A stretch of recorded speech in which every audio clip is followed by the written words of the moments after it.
जय श्री कृष्णा दोस्तों, स्वागत है आपका आपके YouTube चैनल संस्कृत साहित्यम पर। आज हम लोग पढ़ने वाले हैं अष्टावक्र गीता।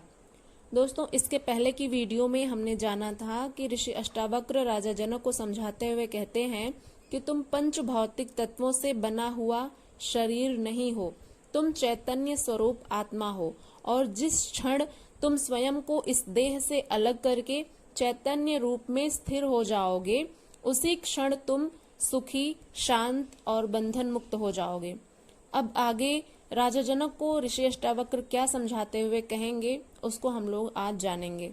अब आगे ऋषि अष्टावक्र राजा जनक से कहते हैं, न त्वं विप्रादिको वर्णो नाश्रमी नाक्षगोचरः असंगोऽसि निराकारो विश्व साक्षी सुखी भव।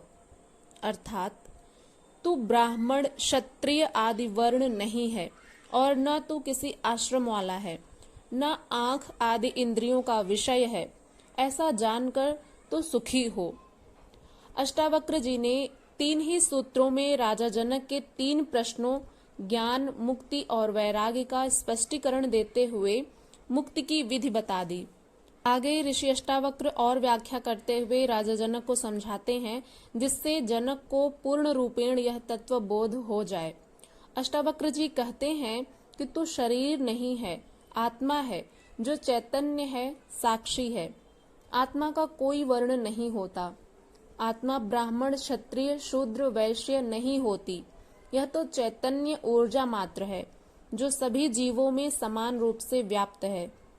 यह आत्मा न तो किसी वर्ण वाली है और न आश्रम वाली है, न इसकी कोई जाति है, न ही लिंग। ये 4 आश्रम ब्रह्मचर्य, गृहस्थ, वानप्रस्थ एवं सन्यास भी आत्मा के नहीं हैं। आत्मा ना करता है, ना ही भोगता और ना ही यह भोग्य विषय है। इन तीनों से परे असंग, निराकार और विश्व का साक्षी मात्र है, केवल दृष्टा है। अष्टावक्र जी राजा जनक से कहते हैं कि तू वही आत्मा है, ऐसा जानकर सुखी हो। चूंकि ये वर्ण, आश्रम एवं इंद्रियों के विषय आत्मा के नहीं हैं, अतः ये तेरे भी नहीं हो सकते। इन वर्णाश्रम के धर्मों को मानने का विधान केवल अज्ञानियों के लिए है, जिससे वे अपना क्रमिक विकास कर आत्मज्ञान को उपलब्ध हो सकें। वो जनक को आत्मा के वास्तविक स्वरूप का ज्ञान कराते हुए कहते हैं, तू इसे जान ले और सुखी हो। इसमें देर होती ही नहीं। कुछ धर्म कहते हैं यह कलयुग है, यह पंचम काल है, इसमें मुक्ति होगी ही नहीं। कुछ लोग कहते हैं कि आज से प्रयत्न करना आरंभ करो तो 7 जन्म बाद मुक्ति मिलेगी। तो वहीं कुछ लोग कहते हैं कि अंतिम तीर्थंकर, पैगंबर, अवतार हो चुके हैं, अब कोई होने वाला नहीं है। लेकिन अष्टावक्र जी बड़ी निर्भीकता से घोषणा करते हैं और यह कहते हैं कि यह सब बकवास है। तू अपने को चैतन्य में स्थिर कर ले और अभी मुक्त हो जा। ऐसी घोषणा कोई भी महापुरुष, अवतार या गुरु नहीं कर पाए।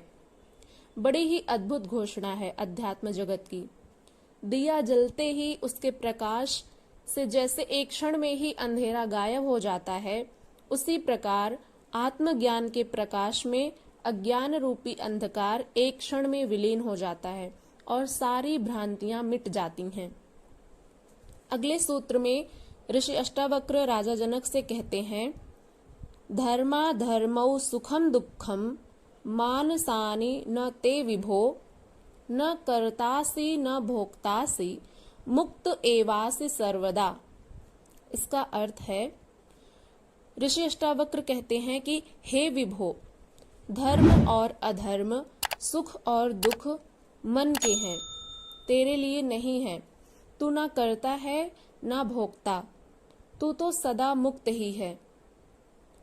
आगे ऋषि अष्टावक्र राजा जनक को और अच्छे से इसकी व्याख्या करते हुए कहते हैं कि यह आत्मा चैतन्य है, मुक्त है, सर्वत्र है और व्यापक है। यह बंधन से रहित है। शरीर सीमित है, मन बुद्धि सीमित है, लेकिन आत्मा किसी एक शरीर या मन से बंधी नहीं है। यह सारी भिन्नता शरीरगत है, मानसिक है। आत्मगत कोई भिन्नता नहीं है। इसलिए ऋषि अष्टावक्र जी राजा जनक को विभो इसका व्यापक शब्द से संबोधित करते हुए कहते हैं कि तू शरीर नहीं है।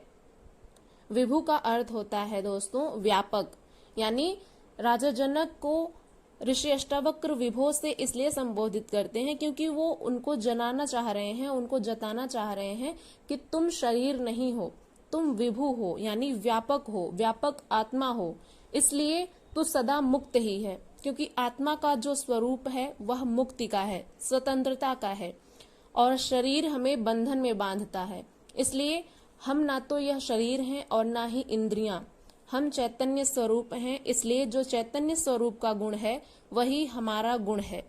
यही बात राजा जनक को ऋषि अष्टावक्र समझा रहे हैं, और कहीं न कहीं अष्टावक्र गीता के माध्यम से हमें भी यह समझाने का प्रयत्न कर रहे हैं कि हम सब यह शरीर और इंद्रिय नहीं है, हम सब चैतन्य स्वरूप आत्मा है। और जिस क्षण किसी भी व्यक्ति में ये भाव आ जाते हैं कि वह शरीर नहीं है बल्कि चैतन्य स्वरूप आत्मा है, तो उसी क्षण यह बोध होते ही उस व्यक्ति को मुक्ति मिल जाती है, और इस शरीर बंधन से मुक्त होकर के वह चैतन्य स्वरूप में स्थिर हो जाता है, अर्थात उसे मुक्ति मिल जाती है। तो राजा जनक को समझाते हुए ऋषि अष्टावक्र यह भी कहते हैं कि तू सदा मुक्त ही है, यह मुक्ति तेरा स्वभाव है, इसे पाना नहीं है, यह तो उपलब्ध ही है, केवल जाग कर देखना मात्र है।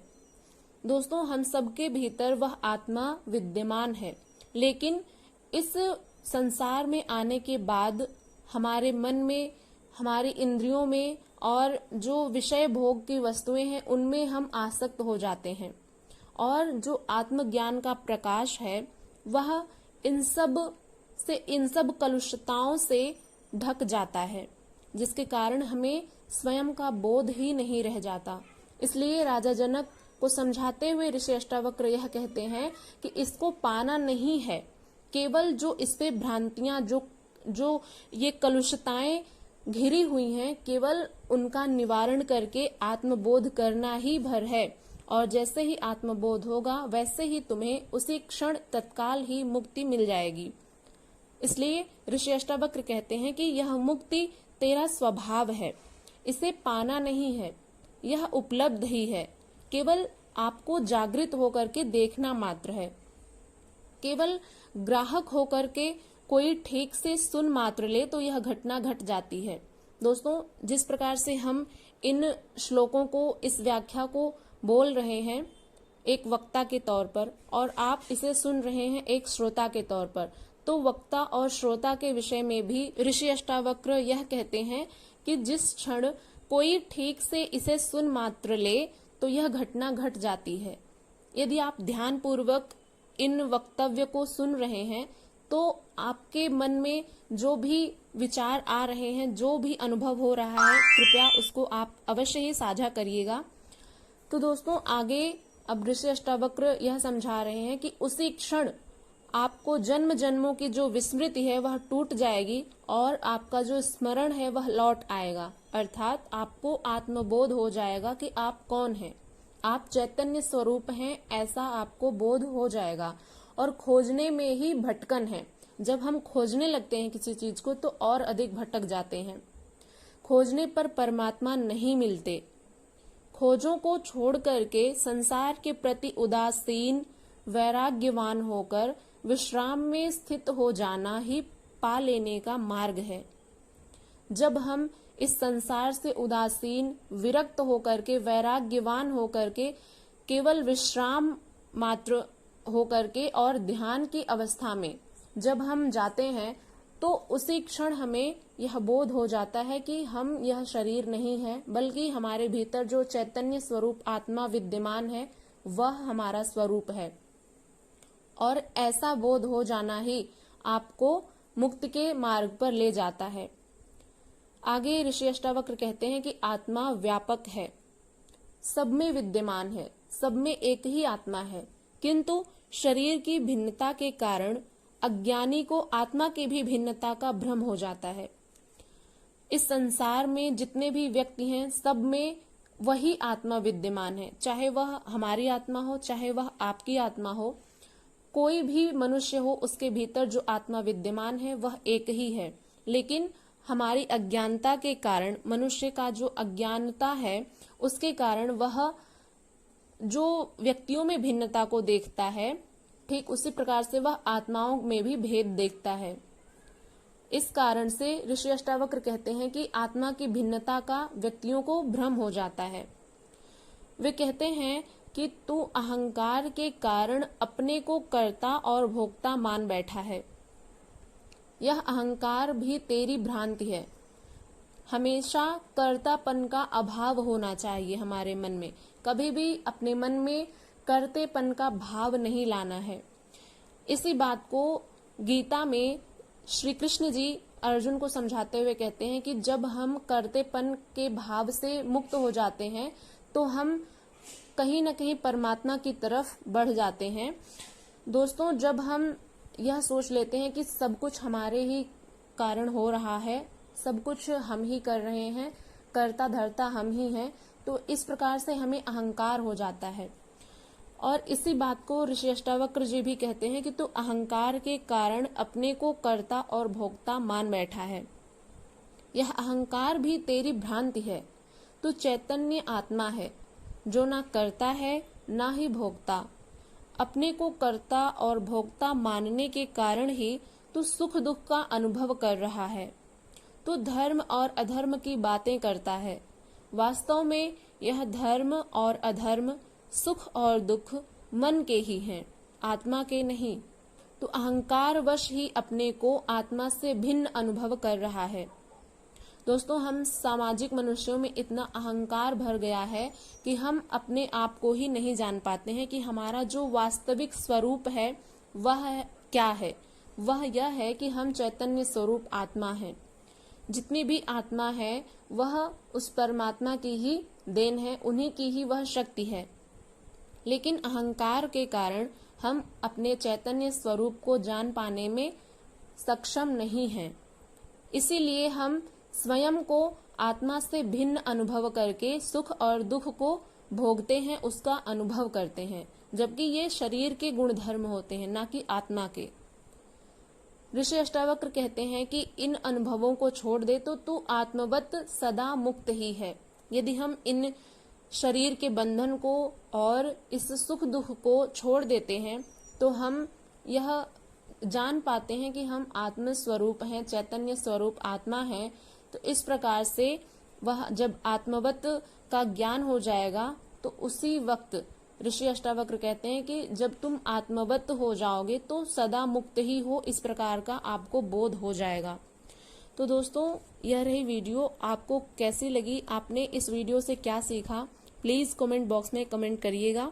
और इसी तरह की वीडियोस देखने के लिए यदि आप चैनल पर नए हैं तो चैनल को सब्सक्राइब कर लीजिएगा, बेल आइकन को प्रेस करिएगा ताकि आने वाली हर वीडियो की नोटिफिकेशन आप तक सबसे पहले पहुंचे और आप उसे देख सकें।